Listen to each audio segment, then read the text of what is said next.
രാജീവ് ചന്ദ്രശേഖരൻ 56 വോട്ടുകൾക്ക് മുന്നിൽ നിൽക്കുകയാണ്. LDF 63 സീറ്റുകളിൽ, UDF 69 സീറ്റുകളിൽ, NDA 5 സീറ്റുകളിൽ. 5 സീറ്റ്, ഇത് 5 സീറ്റിലേക്ക്. അപ്പോൾ NDAയുടെ 5 സീറ്റ് ഏതൊക്കെയാണ്?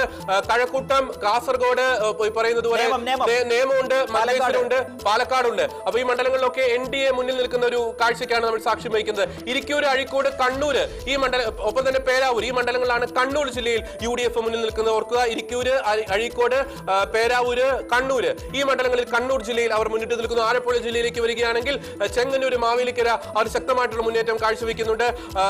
തൃശ്ശൂർ UDF തന്നെയാണ് മുന്നിൽ നിൽക്കുന്നത്. തൃശ്ശൂർ UDF മുന്നിൽ നിൽക്കുന്നു. മാനന്തവാടിയിൽ 3 മണ്ഡലങ്ങളിലും UDFന്റെ ഒരു തേരോട്ടം തന്നെയാണ്. കൽപ്പറ്റ, മാനന്തവാടി, വയനാട് ജില്ലയിൽ മാനന്തവാടി, ഒപ്പം തന്നെ സുൽത്താൻ ബത്തേരി ഈ 3 മണ്ഡലങ്ങളിൽ. അപ്പോൾ വയനാട് ജില്ല UDF എടുക്കുന്ന രീതിയിൽ കാര്യങ്ങൾ പോകുന്നു.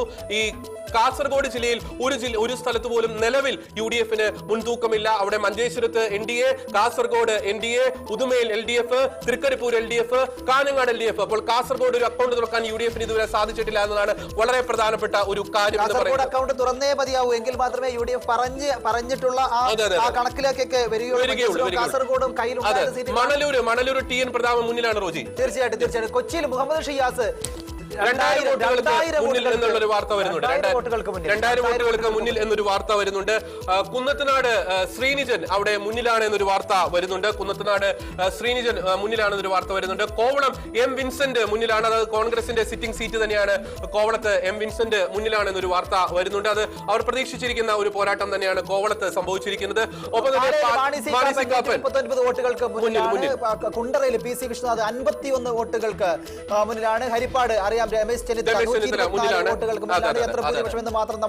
ഇടുക്കിയിൽ LDF മുന്നിൽ നിൽക്കുന്നത്. ഇടുക്കിയിൽ മാത്രം, അതായത് റോഷി അഗസ്റ്റിന്റെ മണ്ഡലത്തെ, കാരണം ആദ്യത്തെ പഞ്ചായത്തൊക്കെ കഞ്ഞിക്കുഴി പഞ്ചായത്താണ്. കഴിഞ്ഞ തവണ അദ്ദേഹത്തിന് അവിടെ ലീഡ് ലഭിച്ചിരുന്നു.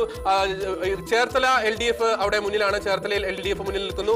ആലപ്പുഴയിൽ LDF ആണ് മുന്നിൽ. ചെങ്ങന്നൂർ LDF ആണ് മുന്നിൽ. തൊടുപുഴ അത് UDF തന്നെയാണ്.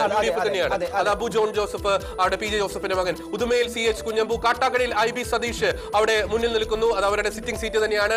ഉദുമ നമ്മൾ നേരത്തെ പറഞ്ഞു. കരുനാഗപ്പള്ളിയിൽ UDF, Adoor UDF, Chavara UDF, Konni അവിടെ LDF ആണ്. റാന്നിയിൽ അവിടെ UDF lead. Aruvikkara VS Sivakumar, നമുക്കറിയാം ശബരിനാഥിന്റെയും G കാർത്തികേയൻ പഴയ ആര്യനാട് മണ്ഡലത്തിന്റെയും ഒക്കെ ഭാഗമാണ്. അവിടെ VS ശിവകുമാർ, അവിടെ പഴയ ആരോഗ്യമന്ത്രി, അദ്ദേഹം മുന്നിൽ നിൽക്കുന്നു എന്നൊരു വാർത്ത.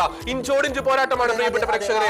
നമ്മൾ അമ്പലപ്പുഴ വളരെ G സുധാകരൻ തന്നെയാണ് ഇപ്പോഴും മുന്നിൽ നിൽക്കുന്നത്. PK ഫിറോസ് മുന്നിൽ നിൽക്കുകയാണ്. ചെങ്ങന്നൂർ സജി ചെറിയാൻ 66 വോട്ടുകൾക്ക് മുന്നിൽ നിൽക്കുന്നു. ഇതെല്ലാം നമ്മൾ പെട്ടെന്ന് നോക്കുന്ന ഒരു മണ്ഡലം തന്നെയാണ്. അത് കൊയിലാണ്ടി K പ്രവീൺ കുമാർ ഇപ്പോൾ 58 വോട്ടുകൾക്കാണ് മുന്നിൽ നിൽക്കുന്നത്. LDFന്റെ ഒരു സീറ്റായിരുന്നു. അവിടെയാണ് UDF മുറുക്കുമോ എന്നുള്ളതാണ് ചോദ്യം.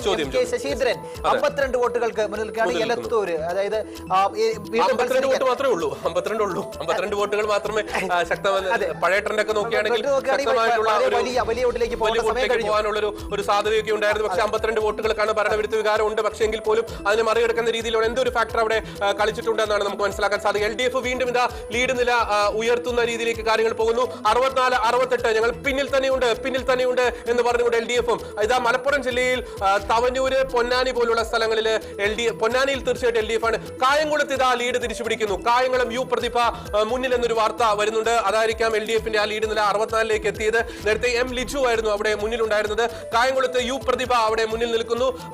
അബു ജോൺ ജോസഫ് തൊടുപുഴയിൽ 650 വോട്ടുകൾക്ക്. കായംകുളത്ത് നേരത്തെ ലിജു മുന്നേറ്റം തുടർന്നിരുന്നു. എന്നാൽ ഇപ്പോൾ ലീഡ് മാറിയിരിക്കുകയാണ്. U പ്രതിഭ ലീഡ് തിരിച്ചുപിടിക്കുകയാണ്. VT ബൽറാം 54 വോട്ടുകൾക്ക് മുന്നിലാണ്. VT ബൽറാം അവിടെ എങ്ങനെയും തിരിച്ചുപിടിക്കണമെന്ന് UDF കണക്ക് കൂട്ടുന്ന മണ്ഡലം തന്നെയാണ്. മലപ്പുറത്ത് PK കുഞ്ഞാലിക്കുട്ടി 228 വോട്ടുകൾക്ക് മുന്നിൽ. മലപ്പുറത്ത് കഴിഞ്ഞ ദിവസം തന്നെ ഇന്നലെ തന്നെ വലിയ ആഘോഷങ്ങൾ തുടങ്ങിക്കഴിഞ്ഞിരുന്നു PK കുഞ്ഞാലിക്കുട്ടിക്ക് വേണ്ടിയിട്ട്. എത്ര ഭൂരിപക്ഷം എന്നുള്ള രീതിയിലേക്കാണ് മുസ്ലിം ലീഗ് പ്രവർത്തകർ ഇന്നലെ മുതൽ തന്നെ വലിയ രീതിയിലുള്ള ആഘോഷങ്ങൾ തുടങ്ങിയത്. ചാത്തന്നൂരിൽ R രാജേന്ദ്രൻ മുന്നിലാണ്. അപ്പോൾ BJPയുടെ ആ ലീഡ് നില പോയിരിക്കുന്നു. രാജൻ പല 246 വോട്ടുകൾക്ക് മുന്നിൽ. ഇതാ NDAയുടെ ലീഡ് നില 4 കുറഞ്ഞിരിക്കുന്നു. ചാത്തന്നൂരിൽ അവർക്ക് ലീഡ് നില നഷ്ടപ്പെടുന്നു. അവിടെ തിരുവല്ലയിലും UDFന് ലീഡ് നില നഷ്ടപ്പെടുന്നുണ്ട്. അവിടെ മാത്യു T തോമസ് മുന്നിൽ വരുന്നു. ഇപ്പോൾ വീണ്ടും ആ സ്കോർ ബോർഡ് മാറിയിരിക്കുന്നു. UDF 69, LDF 64. ആർക്കും ഒരു ഭൂരിപക്ഷത്തിലേക്ക് എത്തുന്നില്ല കേട്ടോ. ബാലുശ്ശേരിയിൽ അവിടെ ഒരു അത്ഭുതം സംഭവിച്ചിരിക്കുന്നു. TO സൂരജ് UDFന്റെ സ്ഥാനാർത്ഥി മുന്നിൽ വരുന്നു. സച്ചിൻ ദേവ് കരുത്തനായിട്ടുള്ള സ്ഥാനാർത്ഥിയെ സീറ്റിലേക്ക് ഉയർന്നിട്ടുണ്ട്. NDA 5 സീറ്റിൽ മുന്നിൽ 5 വരുന്നുണ്ടല്ലേ? 5 സീറ്റിലേക്ക്. LDF 64 സീറ്റിൽ മുന്നിൽ, UDF വീണ്ടും മാറിയിരിക്കുന്നു 68ലേക്ക്. UDF 68ലേക്ക് കുറയുന്നു, താന്നിരിക്കുന്നു. LDF 65 seat, NDA